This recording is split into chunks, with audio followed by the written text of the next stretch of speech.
And 1, 2, 3, 4, 5. Welcome back to the TMCJ podcast. We are on episode 50. Big 50. Halfway to 100. 50. My goodness, this seems like it'd be a really important one that we've got lots of preparation and planning for, Kaiser. So tell me. No, that's not the case.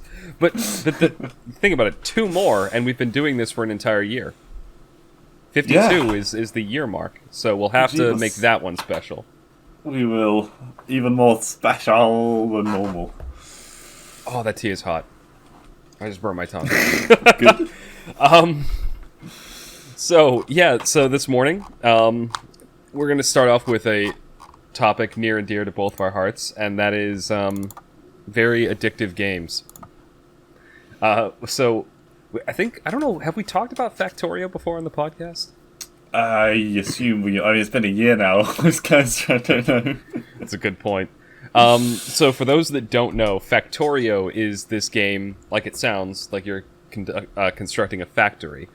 But what I think makes it the most appealing to me is it's very organic the way you start, like building things up. You end up just in a wilderness with a pickaxe and a gun and some shitty armor, and that's it. And from there, you build like mining equipment. You start to get, build a stone furnace and start to smelt some iron and copper. Then you use that to build some, electrical equipment, and then you get automatic mining things, and then you build conveyor belts, and before you know it, you've got a giant factory with trains and robots and all this other fun stuff. Yeah, when you start off, it's kind of a weird amalgamation of old and new technology, because the new technology, you're coming obviously with a gun to a new planet from a spaceship. But at the same time, you have to cut down trees. You have to make, as you said, furnaces made out of stone. You have to mine stone, and then gradually you kind of get back up to the stage where you arrived on the planet where you're having a spacesuit, a gun, and a spaceship. Yeah. And then the reason we're bringing up that game's actually been out for quite a while now, a few years in fact, and definitely sank quite a few hours into that. We've done multiplayer servers before, which have had hilarious results. The new game that has kind of sucked me in. It sucked in several of my friends, and now it's got Blue as well. Well, should we go straight to the new game, or should we go to the evolution of Factorio? Yeah, okay, let's go with the second one, 'cause that's where we're going with this. So the second game, which I didn't play nearly as much as you did, was Satisfactory. Do you want to give a walkthrough of that one, since you've played it more? I would love to. So where Factorio was a very dull brown greys kind of colour, it was top down, so bird's eye view of the whole place, and it would all be about. It was all regimented to certain squares. So everything had a certain amount of space. It was all properly aligned up, all sorts. Satisfactory was they took the idea of Factorio and they made it a first-person game for a start. So rather than looking down on this little man, you are that man. You've got a wacky stick to deal with aliens, and the scenery is it's even though you don't play it much, you got to admit the scenery is quite amazing. Yeah. For a factory game. Yeah. And you can kind of jump around on top of your buildings, all sorts. You can build multiple layers on top of each other. But the core mechanic of it is much the same as Factorio, where you put, iron ore into a furnace to make iron bars, to make wire, and etc., etc., etc. Yeah. And eventually you end up. Actually, what is the end game of Factorio? Oh, you mean Satisfactory? Satisfactory, sorry, yeah. End game of Factorio is to get off the planet again. You have to build a rocket. Yeah, I'm not sure if there is an end game of Satisfactory yet. The time when I played it most, the last stuff was just cool things like you can make train stations and stuff like that to ferry you around faster, and you have really good guns and jetpack. Yeah. To be fair, an end game isn't necessarily that important for games like that. I mean, Minecraft didn't have an actual point for the first 5 to 10 years it existed. And people still fucking love that, yeah. Yeah. There was a... one thing that they added in Satisfactory is that every so often you'd come across crashed dropship, which had recipes that would give you more efficient ways of making things. So there was a reason to explore quite a bit. And eventually they made an update where they introduced fluid mechanics into the game, which I wasn't a massive fan of. It's a lot hard to balance fluid ounces as opposed to just balancing how many items there are on a tray. Yeah. And with that also came nuclear power, which, again, the nuclear power was actually quite fun. It was a lot easier than balancing water, really. It's kind of weird. And yeah, that's kind of the point I got to. There's probably been more updates since then because that was quite a while ago. But yeah, it was kind of very different, but very the same as Factorio. Yeah. You could go for the third installation in the series. Yeah, and we should be clear that none of these are made by the same developer. They're all made by completely different people, but they all follow very similar themes. And the third game, the one that I've been playing the most recently, and within like 4 days had dumped like 24 hours into, was called Dyson Sphere Program. For those that don't know, a Dyson Sphere is a theoretical construct that was thought up by a scientist. I actually don't know when this theory was put out, but essentially the idea is that if a civilization were able to construct a construct around a star, they could harvest theoretically infinite energy. So right off the bat, that's the goal of this game, is to do that. The amount of material needed to do that is astronomical. So, of course, this game takes place in space! You start off on like one random planet as like a drone that landed there, and again, you have basically nothing. You can mine stuff, but you have no real equipment. And from there, you build smelters and miners and conveyor belts, and then once you've done that for a while, then you're building like oil extractors and chemical plants, and then once you've done that for a while, now you have enough fuel you can fly between planets, and then you do the same thing on another planet that maybe has resources that didn't show up on the first one. One notable difference that this has that the other two... Well, no, the other two had, which this one doesn't have, is that there are no enemies in this game. Yeah. Whether they're going to introduce them later, because we've discussed this. This is an early access game right now, so they could add enemies in the future. Yeah, Factorio actually had enemies that I used to call them Greenpeace monsters because they responded to the amount of pollution your factories put out. Like, the more pollution, the more enemies would show up and the stronger they would be.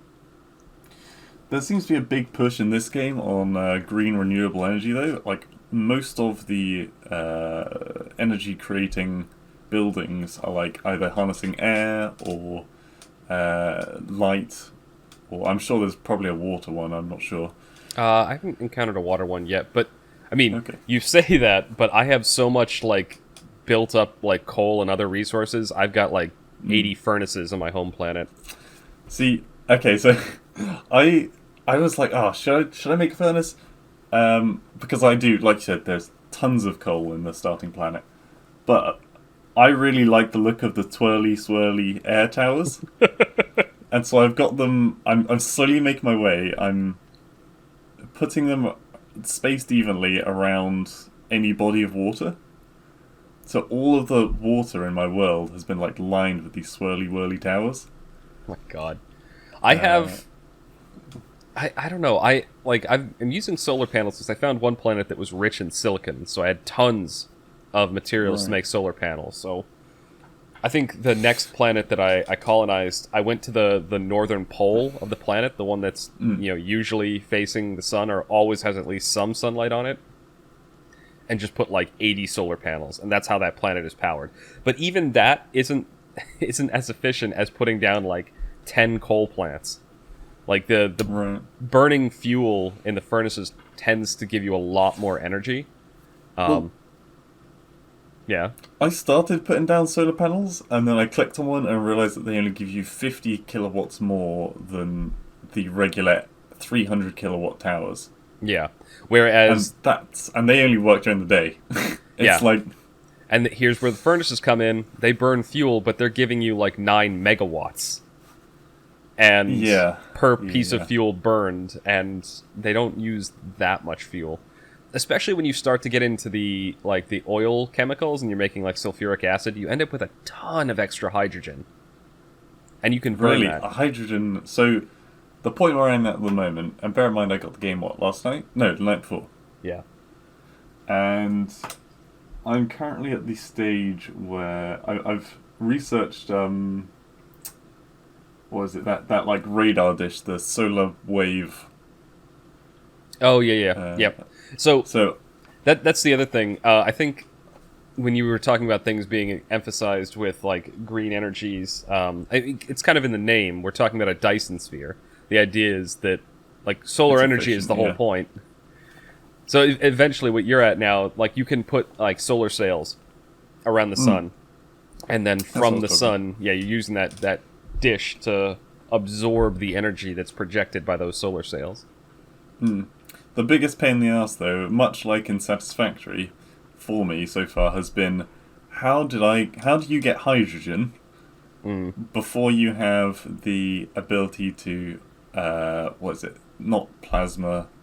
There's something that allows you to move refined oil and one refined oil to hydrogen and turn it into a charcoal briquette and 3 hydrogen or something. Yeah. Now, you don't get that initially. And so I had to like manually make 400 red potions to get that technology. Like, it was a pain in the ass, because at the moment I'm just stockpiling refined oil because I have no use for it up until I unlocked that. I mean, you don't need to get that technology. That's like an advanced thing. You can get hydrogen without doing that. You can, but then you get a massive excess of refined oil, which but the refined oil tanks fill up. I just used the refined oil to make silicon. And so I ended up with a fuckload of silicon and didn't use it for anything. Not silicon. There's little rods you can make. I can't remember what they're called. Plastic, thank you. the white ones. Yeah. Yeah, I knew in classic form. I knew what the resource looked like, but I couldn't remember the name of it. Yeah, I've looked at that. I haven't got around to it yet, though. I've just kind of perfecting my red potion product. This is not. We've gone too technical. We have, but the point being, like, people can see exactly how absorbing these games can be, and there's definitely a certain kind of person that is drawn in by this. If you've ever liked, I don't know, if you ever played with Legos as a kid, you're probably gonna enjoy games like this to a certain degree. Yeah, but it's very absorbing. Yeah, it's certainly not a cutesy game. No, it's certainly not an action-packed game. Yeah, it's a when you like complete a really hard maths puzzle, and you're like, "Fuck yeah, I nailed that." It's a very. I feel good. It's satisfying. So I love that. Yeah, it's satisfying. It's very satisfying to play. Like when you first get like a big project off the ground and completed and see it running, it just feels good. Hence the name Satisfactory, I'm sure. Well, yeah, that's probably It's where the they same got with from all the these first games. one. Yeah. Yeah. But no, Dyson Sphere program. I should also mention we're not sponsored by any of these things. We're not sponsored by anyone. No, well, I mean, their enjoyment is what's paying us to talk about it. That's a good point. But yeah, if you like these kind of games, you probably like this. It's just, I just talking about it, I want to play more of it now. But I've got a whole workday in front of me. And it's a very solo game. I would love to see it become multiplayer, like Satisfactory and Factorio have become. Oh, can you imagine really that? Cool. Like, multiple people flying around to different planets. You could end up with like, oh my god. I think it'd be a lot like the other two, in almost every way. The multiplayer.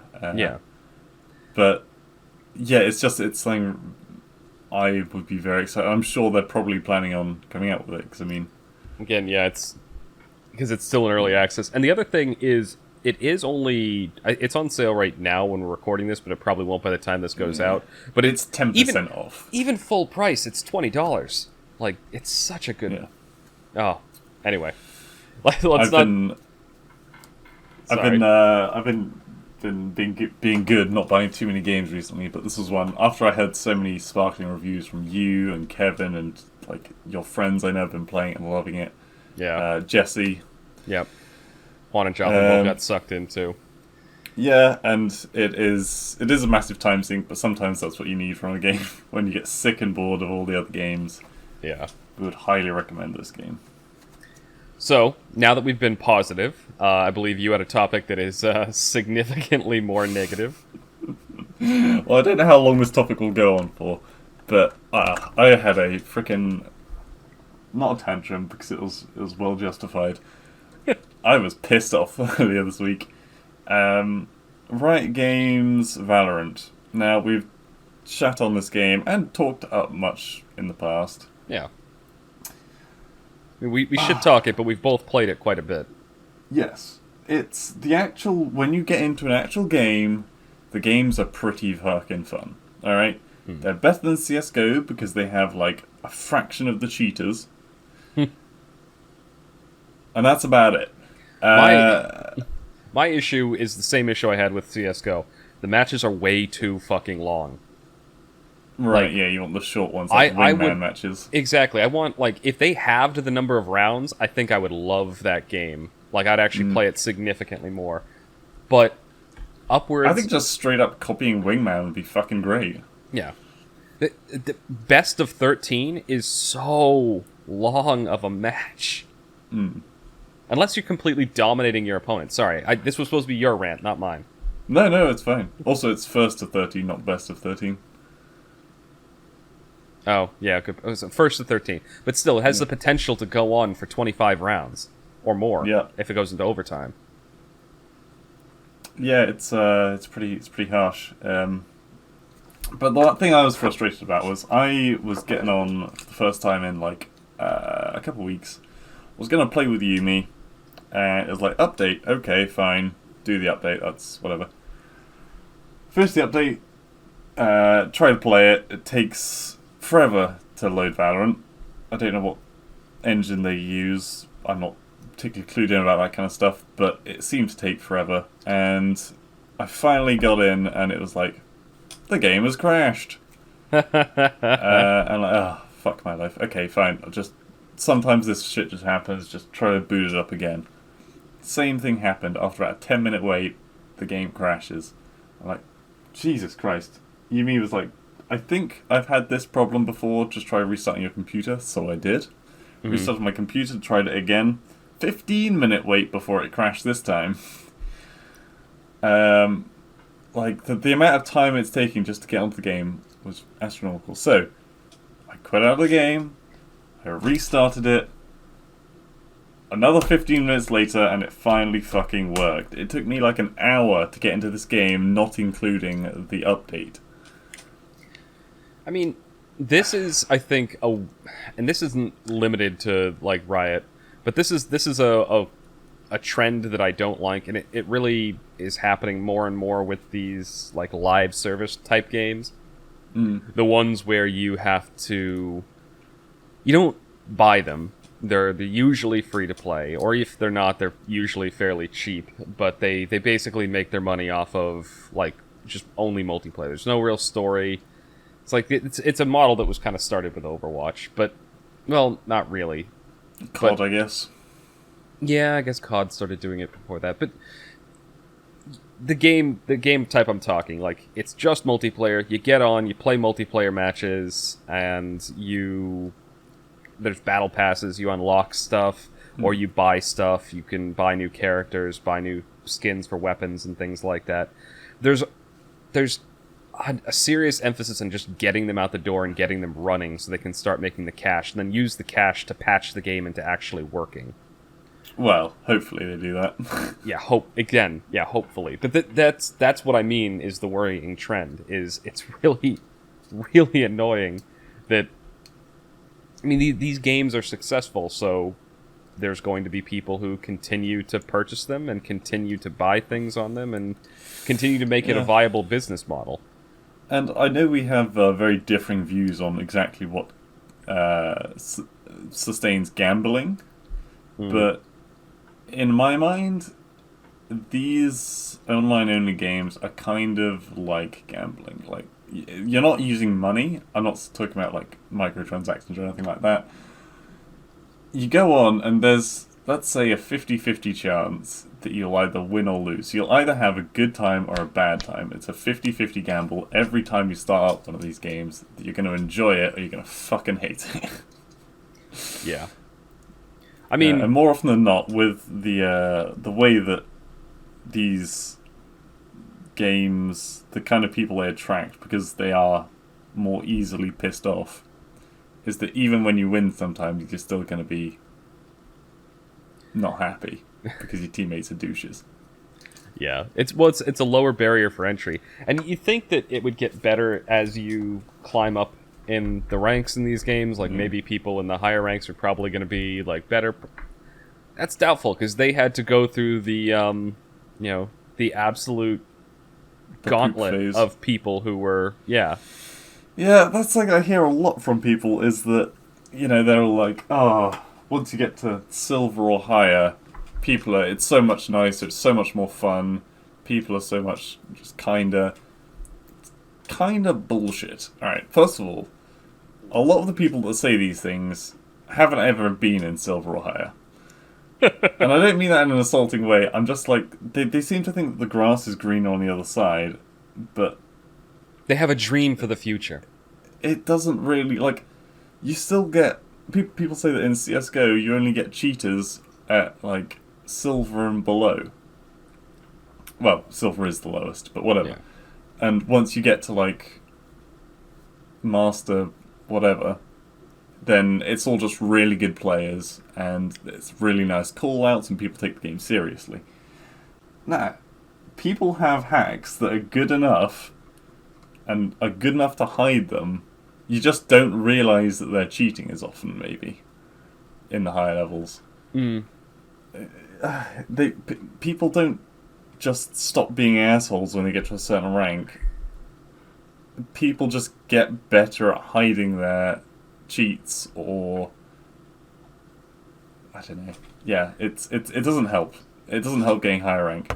Now, cheating aside, I think that just like there's going to be dickheads everywhere. That's one of the reasons that I think probably the most pleasant competitive ranked game experience I've had has been StarCraft, because it's just you.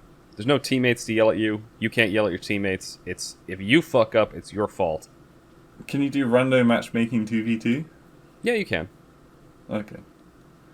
I imagine that's probably pretty heated. It's weird. I mean, I've played it a few times, and mostly it's just, I don't know, people just don't even talk to each other, really.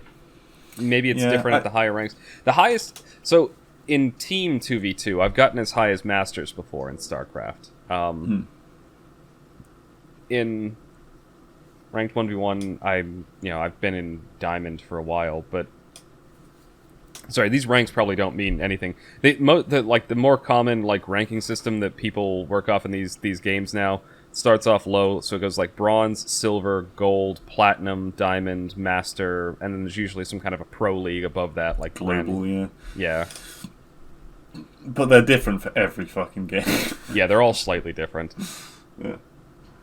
StarCraft used to have more. I think StarCraft 2 actually started that ranking system, because I'd never seen it anywhere else until I started playing on StarCraft. And they had more than that at first. They had copper below bronze at first. Oh, jeez. You need the amount of skill required to get each kind of, like, the third rank up is completely different in each game. Because, I mean, look at Minion Masters. They've got wood rank, stone rank, then is it... Bronze. Bronze, I think? Yeah, bronze, silver, gold, platinum, diamond, master elite. Yeah, it's... You're right. The average player sits at about silver, I'd say.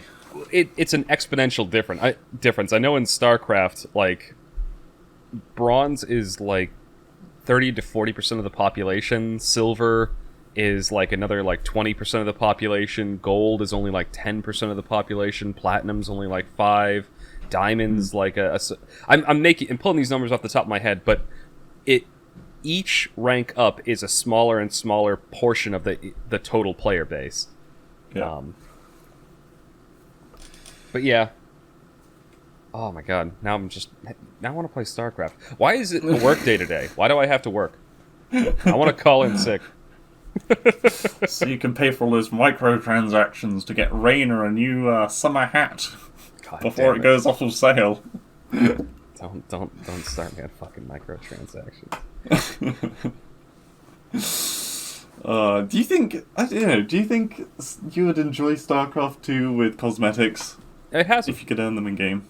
It does. Does it? Yep. Yeah, you can get skins for Zerglings and roaches and your units and whatever. Oh damn! I didn't know that. Yep. Are they like super serious skins? Some of them there aren't that many of them, and there are a couple that you have to pay for, but most of them you earn. Like, I have a couple skins in the game that I got just because like I have all the expansion passes. Like I have all 3 campaigns and then the bonus campaign. And because of that, I have, like... And I also got, like... I was in the beta, so I have, like, a couple skins that I got for that. But yeah. It's not nearly as prolific as other games. Yeah. But... I've always... The kind of skins I've always preferred were ones that you could only get through completing certain challenges or achievements. Yeah. I agree That's something that I really liked about Payday. Even though Payday has over 1,000 achievements, it's kind of... They really went overboard with that shit. A lot of the masks, a lot of the weapon skins, a lot of the weapons, in fact, you can only get by doing these difficult challenges. And it kind of gives an actual meaning to the skins. Because if someone sees you walking around with a particularly rare mask, like there's masks that you can only get by completing every single level in the game on a certain difficulty level. If you've then got that mask, you're either a fucking legendary player at the game who knows his shit, or you're a, hacking, cheating piece of shit. In which case it's quite easy to call those people out because they have, like, less than 100 hours of game time. And it's very obvious. They did a similar thing in Halo 3. There was I can't remember what the piece of armor was. There were 2 pieces of armor that were extremely difficult to get. And you had to complete some very, very specific thing. So it was always like, oh god, this guy's got this. I think one was the recon helmet, and I can't remember exactly how you got it. And the other one was the ninja armor, like or samurai armor, because it was like the normal Spartan armor, but you had like samurai swords sticking out of your shoulder, and then like it looked like an actual, samurai helmet. Well, actually, it kind of looked like. Have you ever seen Shredder from the Ninja Turtles? That's kind of what the helmet looked like. Yeah, the like undermask. Yeah, with the bladed helm. Oh god. But yeah, that was my rant for the. Oh god, fuck. I mean, big companies seem to be making worse and worse crap each year, and small little individual companies seem to be coming up with better shit. I mean, that's what's going to actually force things to change. One thing I'm kind of conflicted on just in the last couple minutes we have before we have to end segment 1. Is Halo Infinite just announced that their multiplayer was going to be free to play. Right. So you buy the game full price and you'll get the campaign, you'll get the multiplayer, and you probably get some bonus stuff that you can use, skins and whatnot for the multiplayer.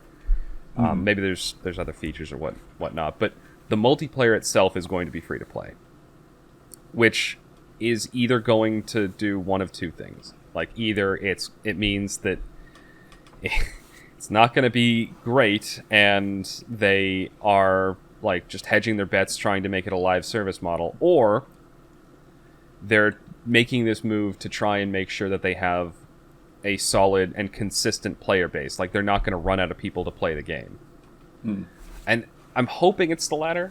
From everything I've seen about the multiplayer so far, like I love Halo. It was the shooter that made me want to play shooters. Like, I never played first-person shooters before that. They weren't really my game type. Then I played Halo 1, and since then, I love them. Yeah. And I feel like I drag you into most of the first-person shooter games we play. I mean, The only reason I play, Rainbow Six, Valorant, CSGO. CSGO, to be fair, Kevin and Jake dragged me into that one first, but you dragged me into playing it competitively. Yeah, you'd played it like a year or two before, and then I was like, let's play this together, and I made you play it a lot more than you did back then. God. Yeah. But yeah, so I'm concerned. I'm hopeful. I'm definitely gonna play it when it comes out. I've played every Halo game, but as the new ones have come out, I've played them less and less. I probably peaked with Halo 2. Like Halo 1, I played a ton. Halo 2, I played a whole lot. Halo 3 I played a lot too, but less because I was in college. I didn't have as much time. Halo 4 kind of sucked. Halo Reach was good. Halo 5, I played it because it was a new Halo game, but it was only friends that kept me on it. So, here's hoping for the new one. Indeed. Anyway. And with that word of confidence, let's wrap it up.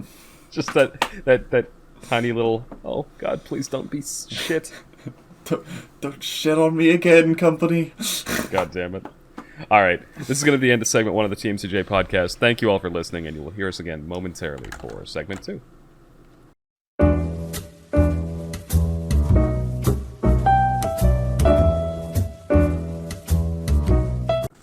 And welcome back to the TMCJ podcast. We are on segment 2, our media segment. We did not do movie night this week. Very busy week. 4th of July was this week. What's 4th of July again? Freedom Week? Yeah, exactly. Yeah, Independence Day in the U.S. Yeah. Anyway, but you said you had something you wanted to talk about, so take us away. So I was just sitting, minding my own business, watching some, One Piece probably. And Lucy was like, hey, my parents have been watching this program, a Terry Pratchett program on TV, which I had not realised was out, because I thought it was just those 3 really weird, janky movies, which Going Postal has a special place in my heart, as we've discussed previously on the podcast. Yep. Now, I'm sure you have some recollection of Going Postal, right? The time it was set in, the kind of themes. Yeah. I really liked that movie. Like, it could appeal to both kids and adults. Mostly, I'd say. Well, The Watch is... and I've told you briefly about this story before, but I've not gone into any detail on it. The Ankh-Morpork, the city where all of this is set, has the Watch House, which is another word for the police of the city. Mm-hmm. And they're led by a small contingent of very colourful characters who are pretty hopeless at their jobs until one character called Carrot comes in from these rural mountains. He's the adopted son of a dwarf. So everyone else is a dwarf in this mountain, but he is actually a particularly tall human. Okay. So he comes to the city because his parents can't really have him in like these tiny tunnels underground, and he joins the Watch. Now he's super diligent of the law. He believes that if someone's thieving, they should be arrested, etc., etc. Now, Ankh-Morpork, as you know, has a thieves' guild. It has an assassins' guild. It has like a chemist's guild, where they make all kinds of shit. And so he just starts arresting people left and right, and it causes a big hubbub. Anyway, that's kind of where the Watch starts. The Watch TV series, however.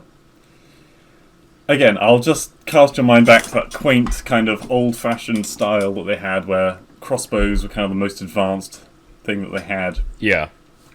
The Watch opens, and it's... Imagine...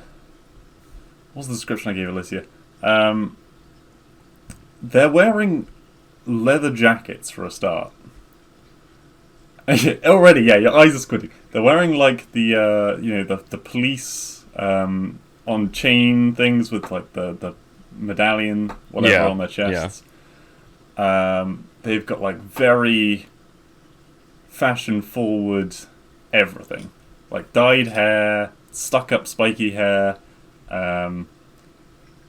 very modern trends. And so it's like a completely different genre. It's like cyberpunk. What was it? I said that it was cyberpunk meets Star Wars. That's what it feels like, right? What Which, the as you hell? can imagine, is completely fucking different from Ankh-Morpork as we know it.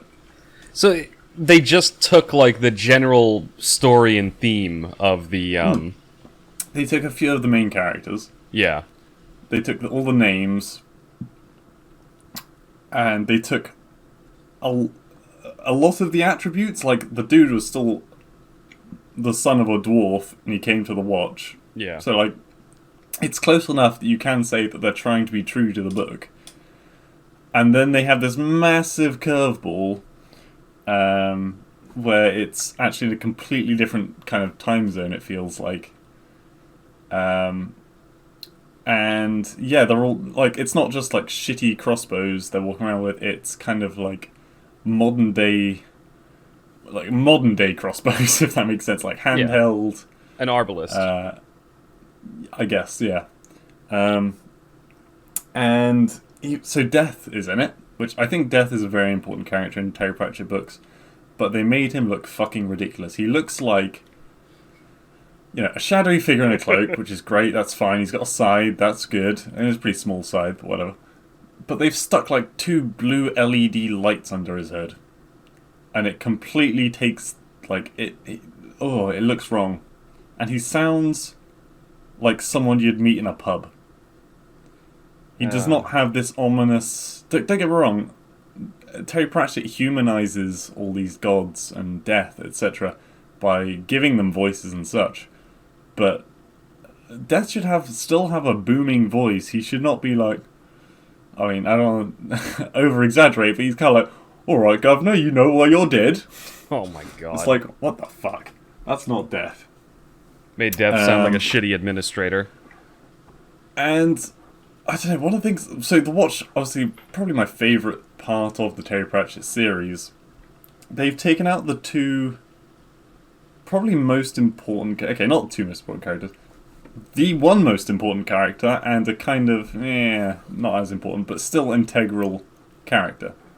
And that is Sir Nobby Nobbs of The Watch. They've taken him out. He was fucking hilarious. He was the comedy of the thing. He was the only, like, standard human in The Watch. But he was such a weird arsehole. He was the least human there. I don't know how to put it in a better way than that. And then they also had like a corporal or something, whose name I can't remember, but he's like the higher up between the captain and the little people. Yeah. But they've gone for all of the wacko characters apart from that. All the non-human ones. They have Detritus the Troll, which, trying to make a golem in any production, I've never seen anyone do a good golem, right? Like, stone giant kind of thing, and make it look good. Yeah. Doesn't look good.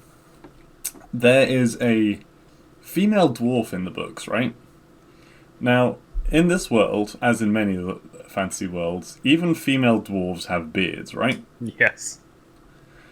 Right. So that was a whole thing in the book series where they were coming to grips with their like femininity, and eventually, I think they shaved their beard.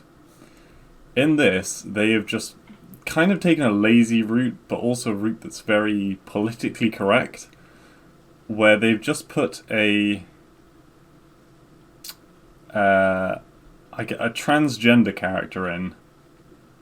They're still a dwarf, but sorry, I'm trying to remember the pronouns right now. So it's it's a person with a quite the jawline, right? So they are a trans person, and they've put them in this role, and they've shaved the beard off instantly. Like, you never see them with a beard. And their stories that are just like, the moment they got to the city, they were sick of it, and so they just shaved their beard. But I'm pretty sure dwarves in the story, even the women, were actually kind of proud of their beards and such. And I don't know. There's a whole like massive story behind this, and they kind of just Glossed throw it over out it. and put a trans person in there. That's Which, I mean, they're not a trans person. They're a female dwarf. Like, they're not...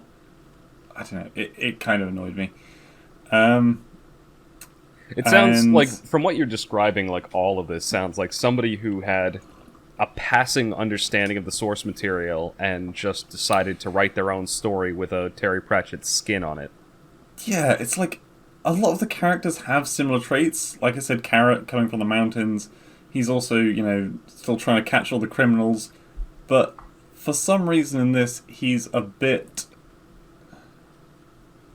I don't know if I want to say more intelligent, but he's like more intelligent when he shouldn't be, and he's more stupid when he shouldn't be. Like he's known in the book for being an excellent fight. He's very in shape. He's like a prodigy of a watchman, but he's like practicing in front of a mirror, and he's like dropping arrows and shit that he's meant to be holding, and it's like, why? That's not right. That's just not. And Sam Vimes, he is a like a down and out captain who's very mature, but also he has like a terrible drinking problem and he has demons in his head, kind of thing. Yeah. But they decided, like, he's still got a drinking problem, but he's also kind of just a fucking nutcase. Like, even when he's not been drinking, he's like trying to... Well, he'd probably still try and piss on a dog in the book, but for different reasons. Like, he's just always being this, like, Johnny Depp-esque, swaggering from side to side, doing ridiculous things which don't make sense. And they've also made him super fucking skinny, whereas I think in the book he was kind of a bit more of a full-figured man. Yeah, this... Just, again, going back to what I said, this...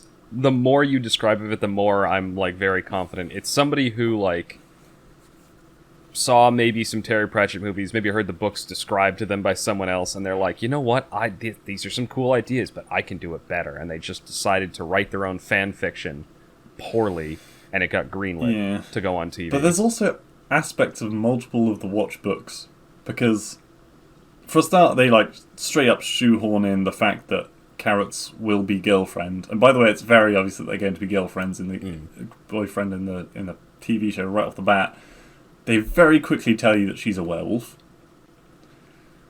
Oh, is she the one that showed up in the movie, the Postal movie? Yes, except she looks like 10 years younger in this, and she's got like spiked up hair, and I don't know, it's kind of weird. They did it better in Going Postal, in my opinion. Yeah. Also, she wears... You know how in the Going Postal she was in, like, armour with, like, a proper helmet and stuff? She wears dungarees in this. Yeah. Okay. This is something that really, really annoys me. You see happening with a lot more fictional things now, where they'll take a source material and they'll just decide to modify it and change it because they think it's, I don't know, it's going to be more appealing or something like that. It's off. It's one of the things that, like, they didn't do this a lot in The Witcher, but they did it a little bit. Like the Witcher Netflix series, because I did end up really liking that. I think I talked about it early on in the podcast because I had just finished seeing it. It was a good series. But they modified things to try and, I don't know, make some characters more interesting or something, and it just ended up making things a little bit more shallow. And it's... Yeah, because I remember that character in Going Postal, like, I thought she looked really cool, and I was like, man, I want to know more about this person. But the way you just described her there, I'm like, I don't give a fuck about this person. Yeah, she seems a lot more high schooler now, and...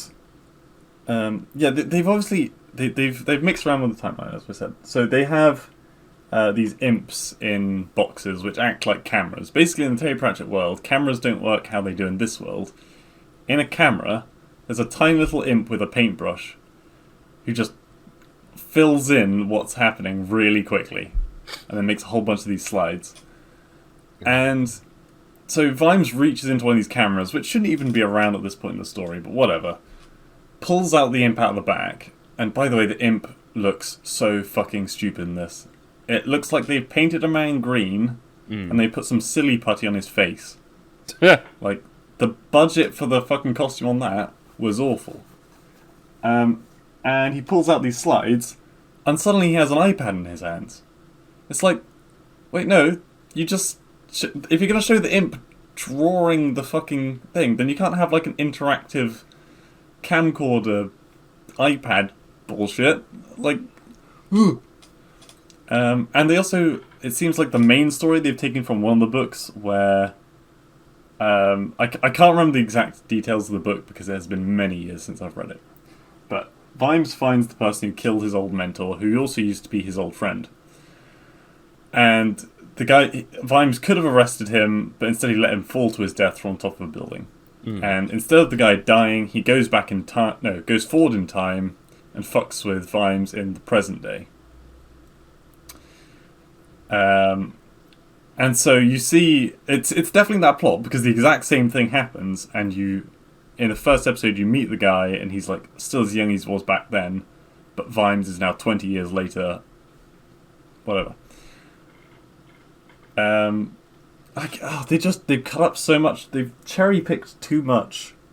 There's nothing left on the tree at this point. Like, it's they've done it. It poorly. sucks, but the way you described the watched book series, it's kind of a shame when somebody takes an IP, decides to make a TV show out of it, and you're like, oh, I love the books, I can't wait to see this, and then it ends up being just wrong. Well, there's there's the Going Postal, which obviously I've shown you, and there've been 2 other films as well. Going Postal was pretty good. Each one of them have been wildly different from the last in terms of the way they've been shot, but they all keep to the general theme that connects. This feels like something completely different, maybe because they made it a TV show instead of a movie. And don't get me wrong, I'm still gonna watch it because I love the series, because I love Terry Pratchett's writing. Yeah. I'm just... I don't want to get annoyed by it, but I'm still gonna watch it, kind of thing. I've too much invested in it. So this is... I can only think of one other thing that I've gone through similar to this, like, that's almost exactly the same. Big fan of Halo. I talked about that in the first segment. When I was in high school, I read the Halo books that were out. At that point, there were only 3. There was The Fall of Reach, which was a prequel to Halo 1. There was... I actually don't remember what the second one was called, but it's essentially expanding on the story of Halo 1, where it's going on, like, everything that's happening in Halo 1. It's just following not only Master Chief, but the other humans that are, stranded on Halo. And then First Contact, I think it was. And that's the one that it's in between Halo 1 and 2, and it kind of fills in the gaps.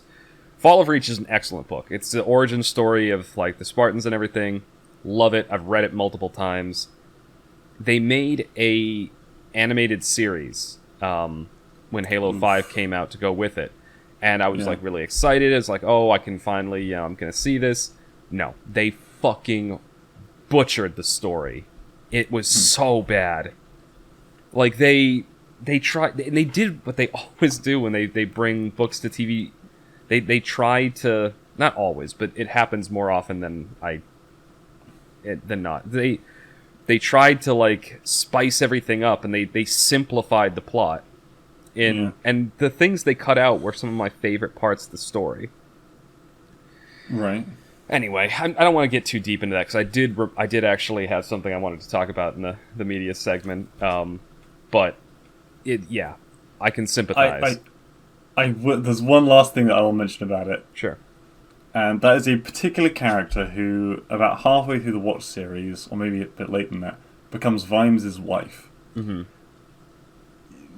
Normally, you meet her through pretty regular circumstances. I think she comes to Watch with a crime and wants it solved.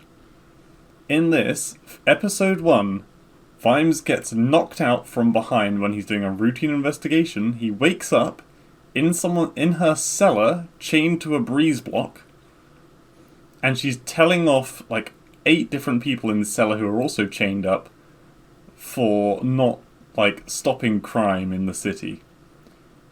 Furthermore, so Vimes is a pretty old guy, right? And so is this lady. This actor is the same one from The Expanse, this lady. Wait, the chick with the weird hairdo? The main character chick. Yeah. The African American one. No, she's the what is it? The belter that's a part of their group. Yes. Yeah. So played by her, which very different age range to Vimes, I'd say. She's bald and she wears like a ginger wig. And like, oh god! And she's also suddenly this fucking. She's no longer a middle-aged woman who looks after sickly dragons. She's a person who like pulls out a dragon and sets people on fire, so then pushes them into a sewer where they get eaten by monsters. It's like, what the fuck? So they took her from being like an older, mature woman who is just like living a normal life to an absolute who to has a young a lot of gravitas and who is kind of a young sociopath. Yes. And it fucking blows my mind. That's probably one of the biggest changes, and I don't know. I don't like her character. Yeah, now. Just going back to the Invincible comics that I was talking about before. That's what they did to the first love interest that the main character has. I don't know what they're going to do in the later seasons, because that character basically falls off the face of the earth, and they've made her a major character. And they've made her an asshole, whereas in the comics she was just a normal person. Anyway, yeah, that's me, Ren. I like I said, I'm still going to watch it all. Maybe my opinions will change after a couple of episodes, but not likely. They're playing with fire. So, I watched 2 movies actually over Mike. So I had a few days off for 4th of July. Damn. Yeah, my company, like 4th of July was Sunday, so my company gave us Friday, Monday, and Tuesday off. Very generous of them, because normally you just get 1 day off. It's a national holiday. Yeah. So I had a few extra days. I watched some movies over the weekend. One was a movie that had just come out called Tomorrow War. And the other one was that movie Knives Out. I think it may have been you or Alicia that told me about it. I've not heard of either of them, so... Right. Tomorrow War, Amazon original movie. It is not... If you're looking for, like, hard sci-fi, and if you think too hard about it, the plot is nonsense. But if you just want to watch a movie where people, like, do cool space stuff and shoot monsters, like in a post-apocalypse... It's fun, and they tie up the plot in a very satisfying way, even if it's a bit contrived. Like if you just kind of like turn your brain off and watch it, the movie is very, very satisfying. So but when I describe the plot, you're gonna immediately go, okay, that's complete nonsense. So the plot, the main character, who's played by Chris Pratt, who's apparently becoming an action star now. Ever since he did Guardians of the Galaxy, he's transitioned from goofy comedy role to like serious action role. Him and his family are having like a Christmas party. It's established that he's ex-military and he's trying to get a civilian job working in a laboratory, like a research position in the private sector. And in the meantime, he's currently teaching at a high school. And he gets rejected for the job, gets really pissed off, goes inside and just, sits down with his family and just is, like, dejected. But, he's watching soccer on the TV with his daughter and wife while, the rest of the Christmas party's going on around them. And then, in the middle of the soccer game, giant blue rift thing opens up and people in, like, armor and with, like, weapons and shit, like, walk out onto the field and announce that they're from the future. and that in 30 years' time, there's like most of the human population has been wiped out. They announced this to the whole stadium, and they need the help of the past. What that they do like a montage, like summarizing the next like year or so of what's happening, and it turns out that the way they decide to help the future, because they had like in this last ditch effort created this one warp rift that goes from one point in the future to one point in the past, and they can't alter that. So they're there now, and it's up to them. So the armies of the present go into the future through this warp rift, and because of the staggering casualty rates, they start to send in civilians that are just drafted and sent in. And I think it's something like a 20% survival rate. Okay. And it doesn't make a whole lot of sense why they send people instead of, like, logistics, what are they weapons. fighting again? They don't tell you. They tell you they're called the White Claws, but you don't know what they are yet. What? Drinks. Wait, is that a drink? Yeah, White Claw's a drink in America. Is Not it? in England. Okay, Yeah. well, I've never... Oh, is that hard cider? Or hard seltzer water, I think? I think so. Maybe. I don't know. I've just seen it in like YouTube videos of people going like, White Claw! I've never had them. Now that you mention it, maybe I've seen them. I don't know. Anyway, go on. So Chris Pratt gets recruited, gets a little armbandy thing on, and sent to the future. He goes there with some people, and they get dropped in the middle of Miami, which is basically a war zone at this point. It's established they don't tell people what the White Claws look like, because if they did, their people would probably refuse to come or something like that. Which, again, doesn't make any sense, because they've got a draft now to recruit people. They don't have a choice. So, doesn't matter. He gets sent in, and they talk to the people. He coordinates with the civilians that get sent with him. Like, he's clearly one of the only people there with any experience. There's a few other people that have been to the future multiple times. Like, they've volunteered to come back and keep fighting. And these people are, like, hardcore. Anyway, they're tasked to find a research team. The research team's already dead. They managed to barely make it out. Very few of them survive. Why? What are you laughing at? It just sounds like the most bog-standard vanilla StarCraft 2 opening campaign game. Yeah, well, it is, honestly. That's why I preface this by... The movie is enjoyable if you don't think about it too hard, because it's very visually appealing. The acting is well done, and like the plot ties all of its loose strings up in a satisfying way at the end. But the plot Also, it has an ending. It does have an ending. Why wouldn't it have an ending? Oh no, sorry. I thought we were talking about a TV series. No, it's a movie. It's a movie. And so, only 3 of the people from the original party survive out of like the 20 that went in there. And so you also get to see the monsters. They're these crazy like dinosaur things with tentacles that shoot spikes out at you. They're pretty vicious looking. Yeah. So Chris Pratt and 2 other guys survive. One of them is like the hardcore, like I've been here 3 times guy, and the other one is just this chubby research guy. Chris Pratt gets called away because they have something specific they need him to do. And he's talking to the commander, and she's giving him a brief on what's happened. Like, it's, there's only like 500,000 people left or 500 million people left on Earth, or something like that. So basically everyone's dead. They're living in the Caribbean now because everywhere else on Earth is basically taken over by them.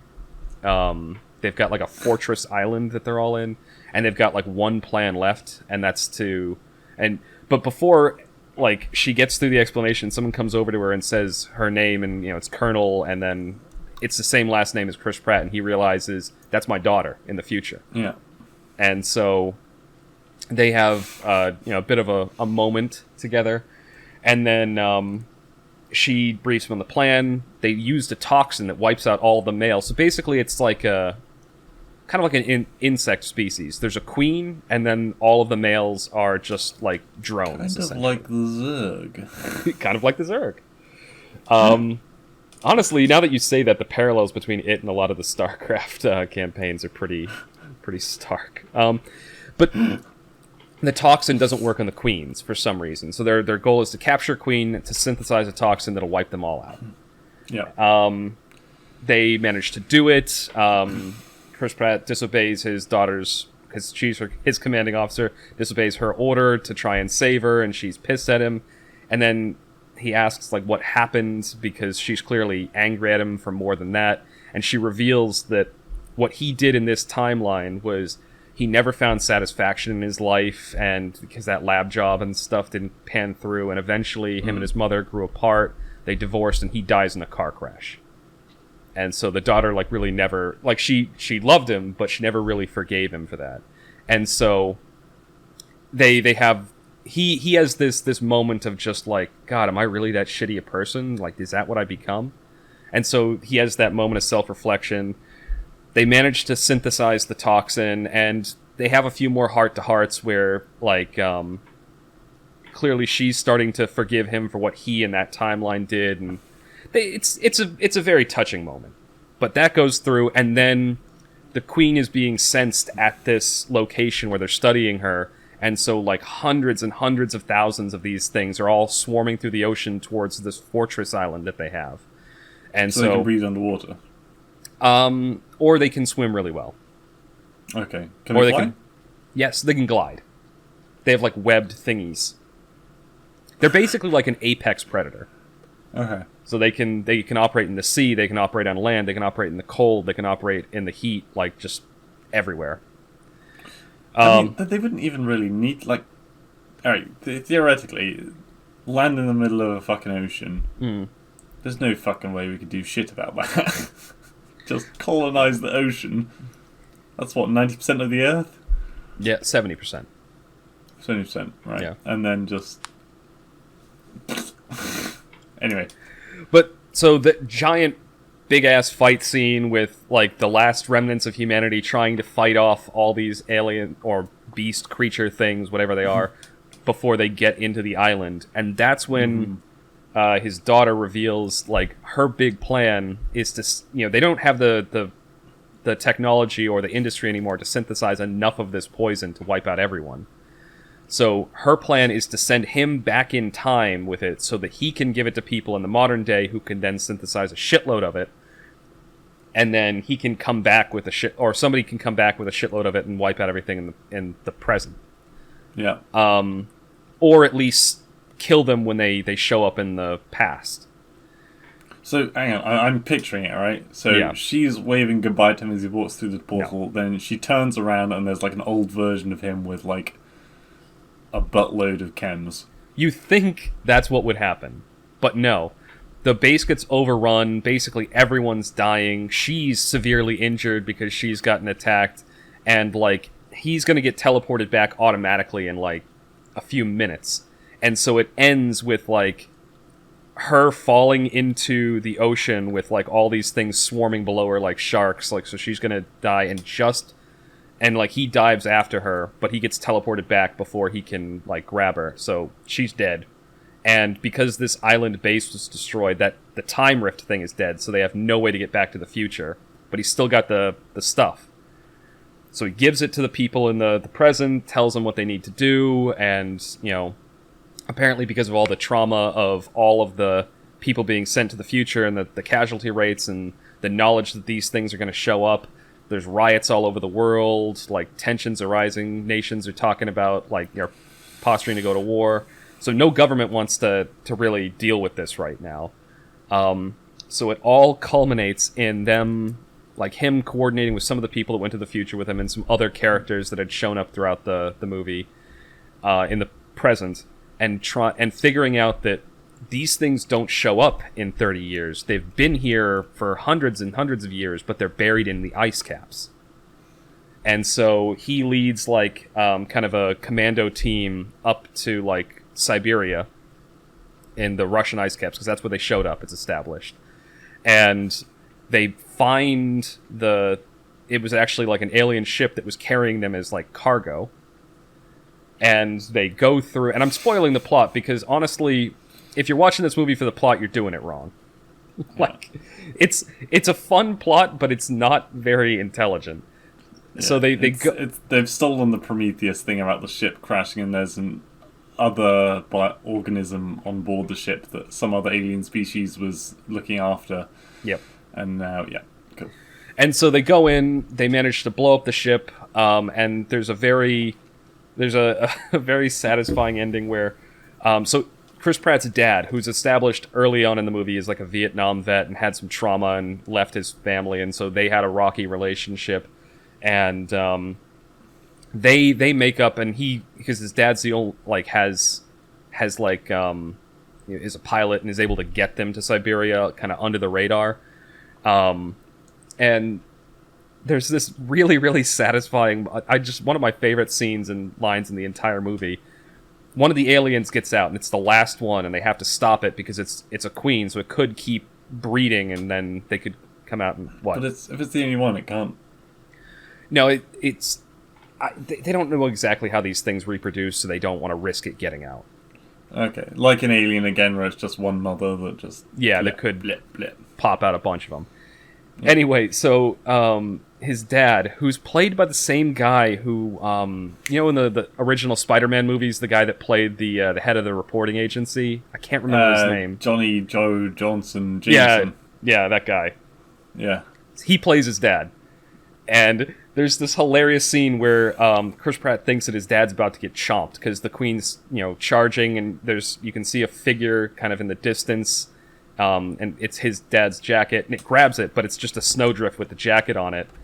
And then it cuts over to his dad with a 50 cal sniper rifle, like looking down the scope of this thing, and he just goes, "Dumbass," and then shoots it. It's just like, I don't know. It's a very satisfying ending to the movie, or at least I found it to be, because there's no plot thread that was started that they didn't resolve somehow, even if it's a little contrived the way they resolve it. And the three, in my opinion, most awesome characters in the movie live. And then there's kind of a moment at the end where, like, Chris Pratt kind of makes he's not gonna let what happened in the other timeline happen in this timeline. He's staying with his family, he's gonna raise his daughter, and he makes up with his father, and he's now part of the family's life. It's just a very, very satisfying ending. Yeah. I mean, so obviously, I feel like the choice that it all happens in California was probably one where the director or whatever was like, free holiday in California? Let's base it there. I don't think it happens in California. Didn't you say it happens in California? I said Caribbean. The island happens in the Caribbean, and then the Caribbean, even better. Yeah, it's tropical. Like, realistically, like, Britain, because it's an island, or like Greenland, because it's miserable and an island. Like, those would be the places they would go. Maybe some like mountain in Russia. Not. They go. I mean, little ways off the coast of America. They do go to the Arctic at one point. I mean. Yeah, but that's where the aliens start. Yeah, that's true. A good chunk of the movie is set in Florida as well, I think, because Miami is the first place they go for a fight. Oh, yeah, great! The director had to pick up some of his white powder to get the game going. I mean, yeah, it was not the most intelligent plot, but it was a fun watch. Yeah, it's kind of like watching Transformers by the sounds of it. Yeah. Although with more likable characters. I didn't really like Shia LaBeouf in Transformers. It was a bit Jazz was cool. Yeah. But Jazz was cool in the original series, too. Jazz is always cool. Yeah. That's his character, the cool guy. He is. But yes, anyway, we'd best... yeah, we better wrap up. On. All right, this is going to be the end of Segment 2 of the TMCJ podcast. Thank you all for listening, and you'll hear us again momentarily for Segment 3.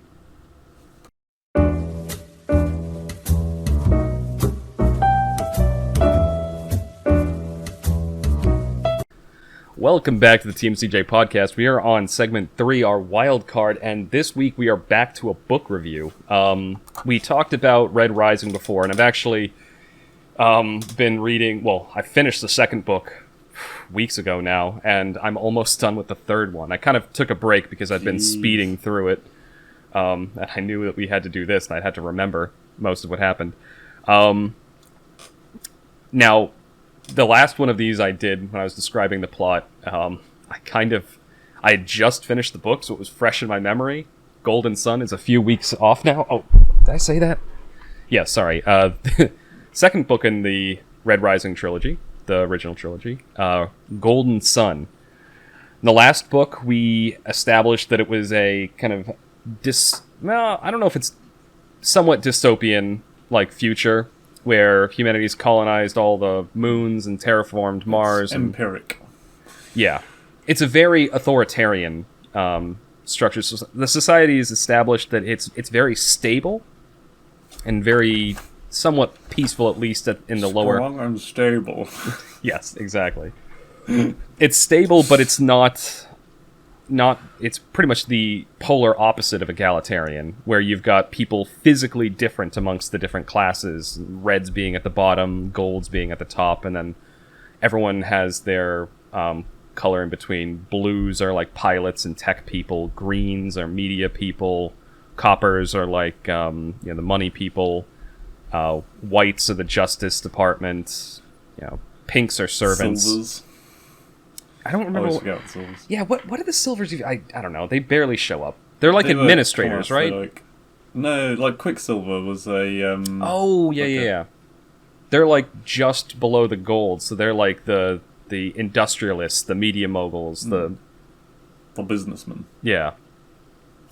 Anyway, so that's summary. In the last book, it followed a Red who had his wife executed and but was recruited by a terrorist organization called the Sons of Ares, who were essentially trying to, overthrow the society and kind of allow for a more equal amongst all people, essentially, where you've got, the Reds aren't just enslaved in the mines, that people have more opportunity to choose their own life, find their own happiness. Yeah. Now, throughout that book, it followed mostly the exploits of the main character, Darrow, at the Academy, or Institute, whatever they called it, where it's basically where the Golds go to become the highest-ranking Golds, called the Peerless Guard. Essentially people who... They put them through the process of, going from primitive to civilized, and they try to structure it so they have to follow the same path as the Golds did to take over the solar system and build their society. It's essentially a fucked up version of university. Yeah, it's Harry Potter meets the Hunger Games, honestly. Yeah, where a Peerless Guard is the equivalent of a doctorate. Anyway, so he manages to do something unprecedented and, essentially beat the instructors at the academy, essentially. The proctors, the people who were overseeing all the activities of the students. And by doing that, he catches the attention of the Archgovernor of Mars, who was the guy who sentenced his wife to death. And at the end of the book, he had pledged his loyalty to that guy to try, to serve him. And thinking that that's how he rises through the ranks, and then he'll have enough power eventually to take down the society. Now, in the beginning of this book, he's at what's called the Institute, because the Academy is what he goes to next. And this is a more formal education where they're playing war games, learning how to operate starships, learning combat skills, all this. Yeah, this book is very different from the first one. Very different. Because now, because the first one, it was mostly out in the wilds and stuff. Yeah, they're hitting each other with sticks. Now they're using literal battle cruisers. Yeah. And being taught how to use them. And captain them as the Peerless Guard. Yeah. And so the book opens up with kind of what I assume is a final exam at the Academy, where he is in a battle with the brother of his main rival from the Academy, who was... it wasn't his rival at the beginning, but the Bologna family, who he's kind of made huge enemies with. One, because he killed one of their sons in the Academy. He was forced to. And two, because now he's with the archgovernor's house, who's like bitter blood rivals with the Bologna family. And so he's in like a space combat with one of them, and he thinks he has him on the ropes, but turns out, the guy laid a trap for him, and he loses. Yep. But not just loses. Like, there's the number of people on each of these battle cruisers who are just following his command. There's like, what, hundreds of thousands or something? It's something ridiculous. It's thousands, yeah. Yeah. And so all of it, like all the lower colors, like most of the golds make it off. A lot of the higher ranking people make it off, but most of the lower colors, they just die. Yeah.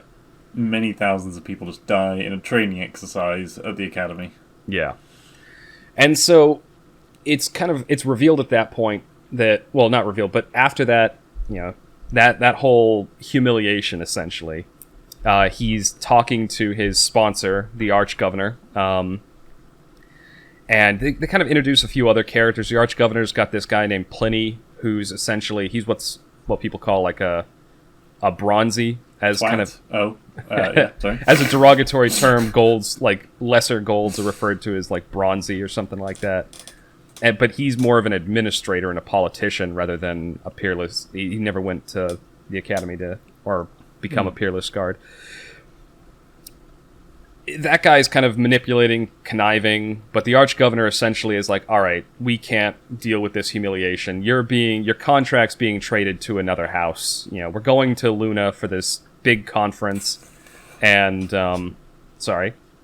Partially also because after that big shit battle, the guy who beat him then came along with the rest of his family members, beat the shit out of Darrow, filmed it, and pissed on him. Yeah. As is the tradition of this book series. Yeah, for a lot of piss in this book series. Like, I don't know. Anyway. Yeah. So that happens. Yeah, that's true. That was the other reason. So not only did he get beaten, he then got humiliated after the fight. And all of that stuff, he's like, we can't have you tarnishing the family name like this. You're going to go off and find your purpose elsewhere. So they're heading back to Luna for a big conference, because the moon of Earth is the center of government in this world, in this universe. And so they go there for this big conference, and he's going to essentially be auctioned off. And once he gets there, he finally... Okay, it's established that he's been out of contact with the Sons of Ares, that terrorist group, for quite a while. Like, he couldn't get in contact with them at all. And eventually... he's going around on the moon, like meeting with various people, and kind of they give you updates on what all the different characters are doing. His main rival from the Institute, the guy referred to as the Jackal, who was like his other ruthless warlord, the guy they were trying to cheat to let win. Also the actual biological son of the Archgovernor, but also a sociopath. He invites him to a meeting. Where there's essentially he's saying that he has a plan to ally with him to do something. I can't remember exactly what, but essentially to make his father recognize him was his whole purpose, I think. Yeah, so Darrow's under house arrest, thanks to Pliny, and one of the women turns up and is like, here's a stealth suit to make you look like an obsidian so you can slip out. And then they go to meet the Jackal at a seedy bar in a very seedy part of the planet. Yeah. Where he's discussing, a way of using media, because the Jackal owns like 80% of the media, and I can't remember what he wants to do with it, but he wants Darrow to help with spreading a message. Yeah, that's what it was. And then one of the pinks comes by, and Darrow recognizes it as one of the pinks that was working for the guy that, carved him up to make him look and be a gold. And when he realizes she's there, he's like, oh, this is my chance to get in contact with the Sons of Ares and all that. And she recognizes him and then takes him upstairs on the auspices of... she's gonna, sleep with him. That's how they get away from the Jackal. And then she reveals that her mission was to either kill or capture the jackal. But when she saw Darrow, they went with just kill him and get him out.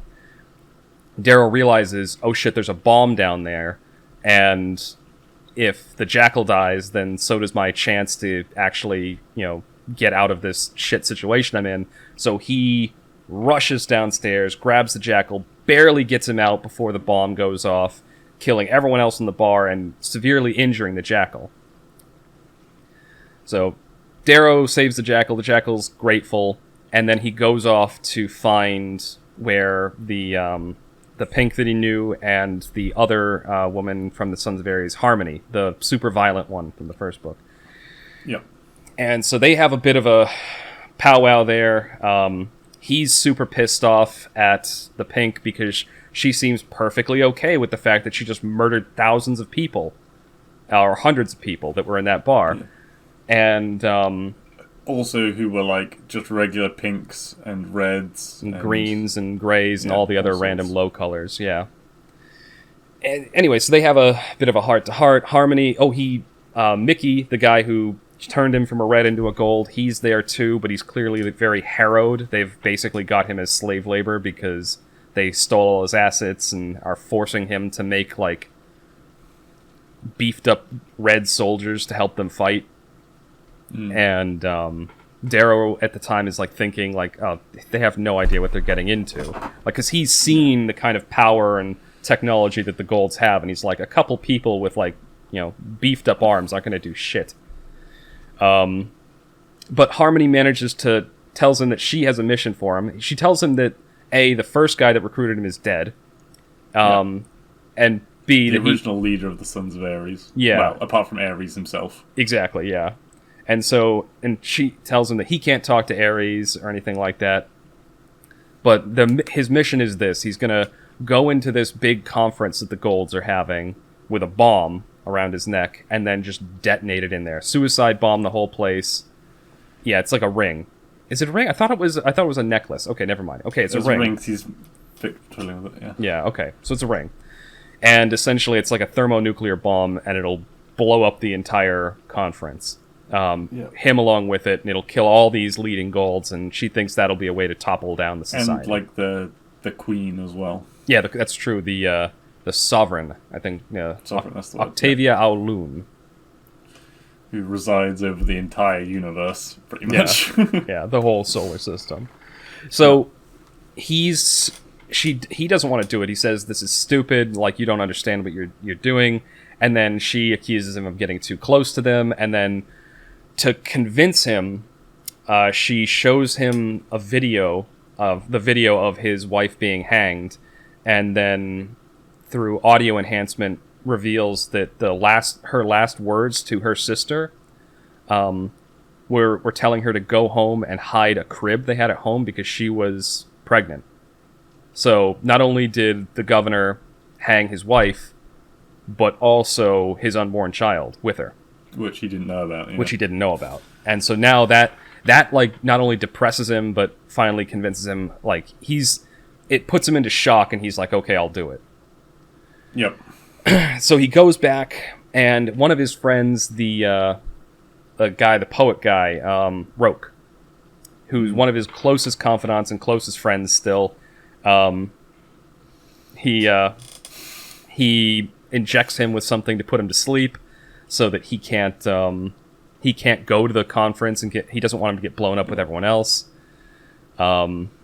He then goes to the conference, and he's just very dejected and out of it the whole time, and he lays the bomb, and there's like a voice code activation to set it off, and he's going to do it, and then what finally, like, he sees his old fling from the first book, Mustang, who's the daughter of the Arch-Governor of Mars, walk in with... Is it Cassius? I think his name is Cassius, right? Cassius Albellona. Yeah, Cassius Albellona, the guy who he was friends with in the first book, but then when that guy found out what he'd done to his brother, kind of left him... The amazing swordsman. Yeah. And so...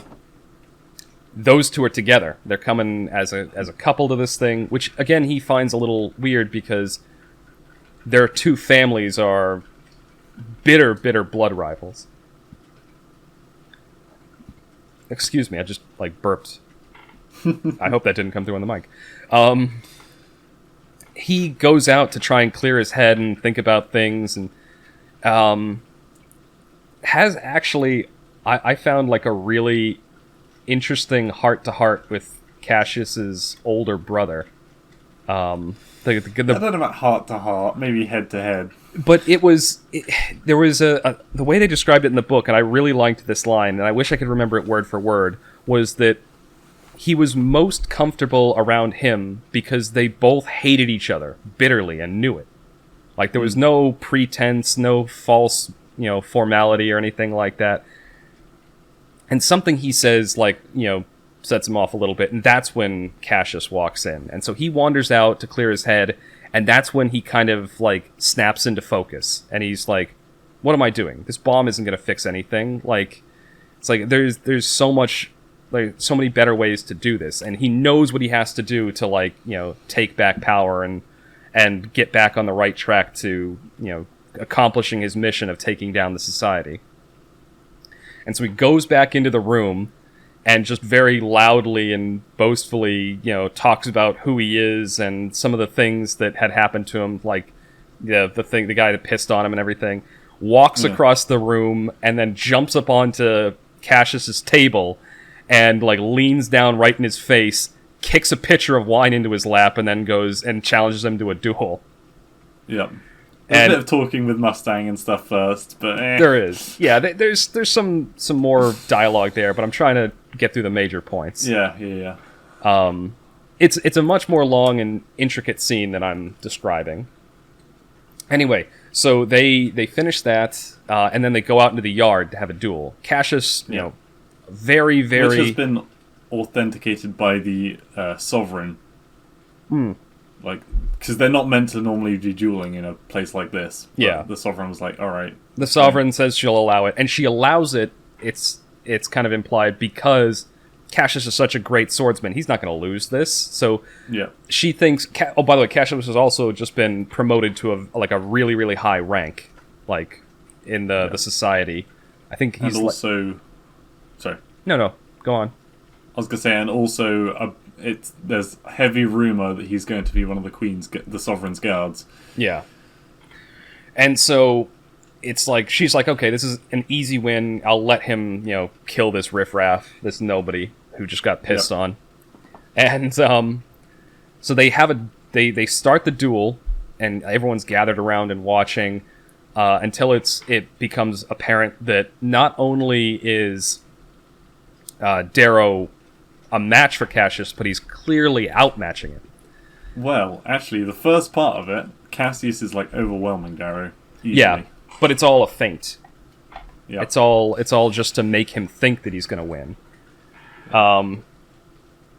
Anyway, but then Darrow turns the tables on him and reveals that he's been training with the most accomplished swordsman in the whole society. This guy Lorna Arcos.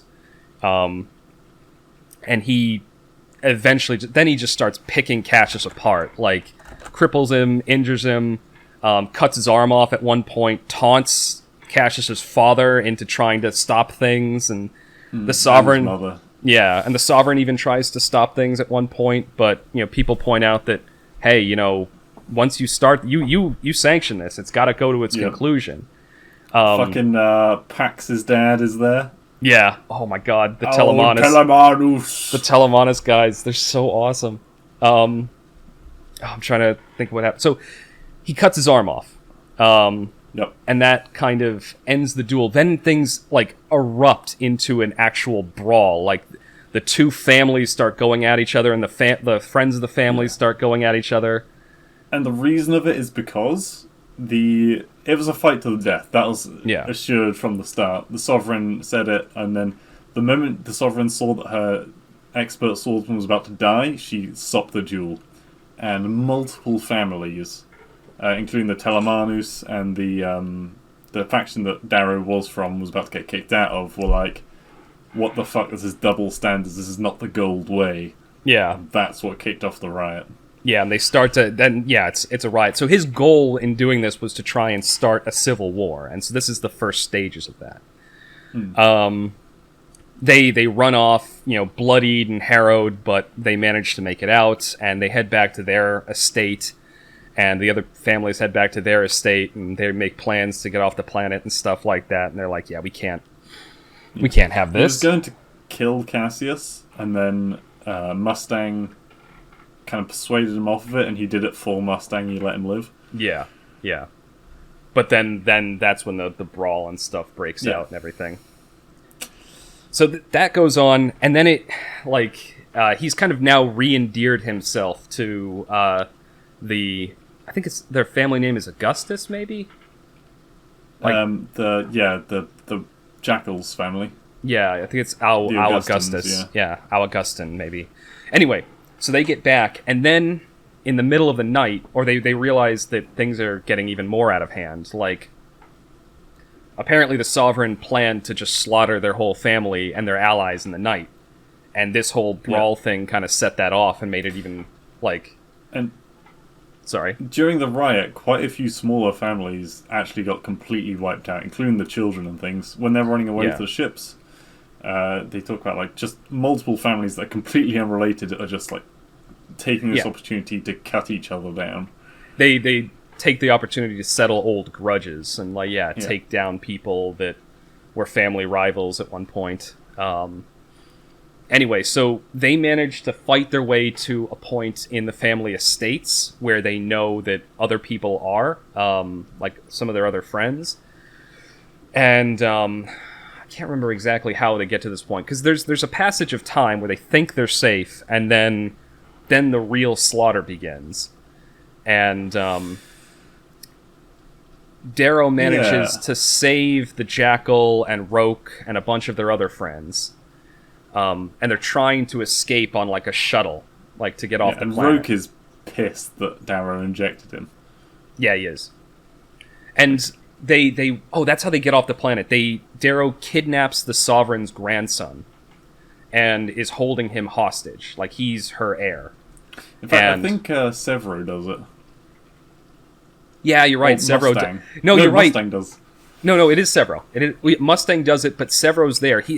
That's right. Severo, the guy who led the Howlers from the first book. The Goblin. Yeah. He was. It's established that he was stationed off on Pluto or something like that, but Mustang brings him back because she had a plan too to try and take down the Howlers.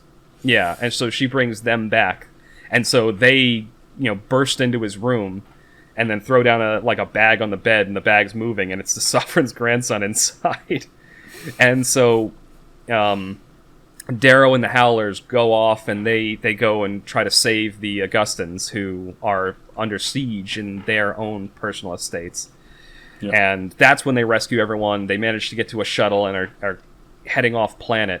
And one of the Queen's honor guards, her I think, are they Harpies or Valkyries? They have some mythical title. Not fuck, I can't remember what she was called. But the swordsman, the 5 swordsmen, whatever. Yeah, one of them manages to capture one of Roke's main love interest, and basically kill her right in front of everyone as they're trying to escape. And basically just to prove a point, you have that hostage, but you use that hostage and you're done. So I can do this and there's nothing you can do about it. And it was kind of just a last power play. And I think, unfortunately, we're going to have to save the second half of the book for another one of these, because we've already gone on a while, and I do have to start my work day. No worries. Okay, a bit of a short one this week. But... a bit of a shorter segment than usual, and I am sorry about that. We kind of had to squeeze this one in. We have packed a lot. I feel like with the urgency, we've kind of spoken faster anyway. Yeah. But, this is going to be part 1. I will finish up the book review next week. This one was really good, and I don't want to rush through the last half of the book, because the last half of the book is epic. But yeah. Alright, this is going to be the end of episode 50 of the TMCJ podcast. Thank you all for listening, and you will hear us again next week. Have a fan-dabby-dozy week.